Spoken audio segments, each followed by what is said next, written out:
भारत माता की जय, भारत माता की जय, अमर रहे, अमर रहे। कार्यवाह सदानंद किसी को फेस नहीं आएगा, उधर खड़े होके क्या तो क्या आएगा अरविंद चला चला या तुम्ही पाहिजे इथले महाराष्ट्र मध्ये बाकी लोक इकडे यायचं लागले उदास पडती सदा तिथे अंधार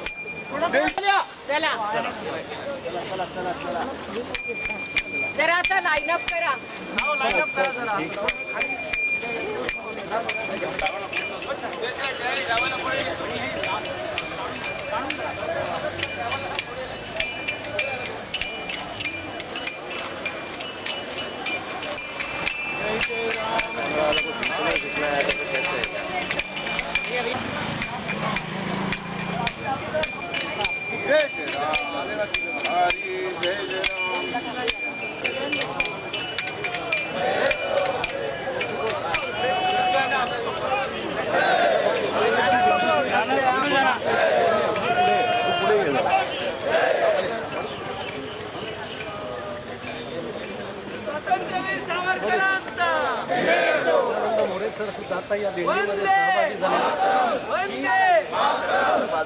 अमर रहे, अमर रहे,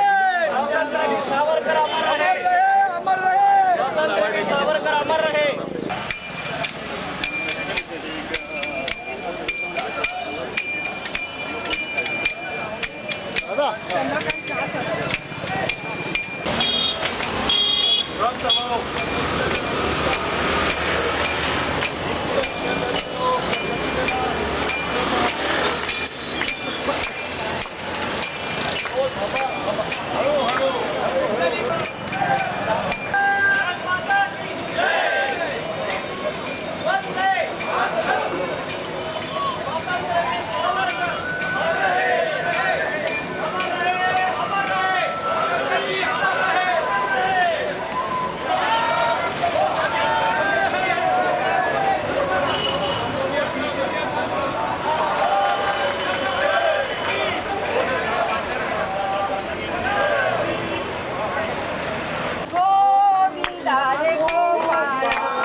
आज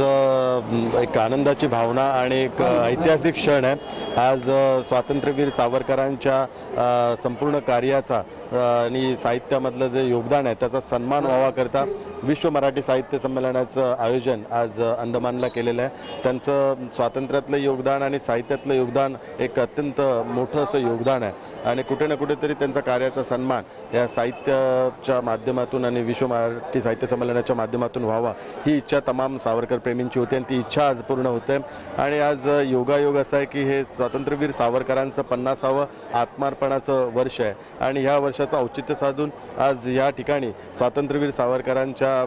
साहित्यातला योगदानाचा गौरव होण्याकरता हे जे साहित्य संमेलन आयोजित करण्याचा उद्देश हाच आहे की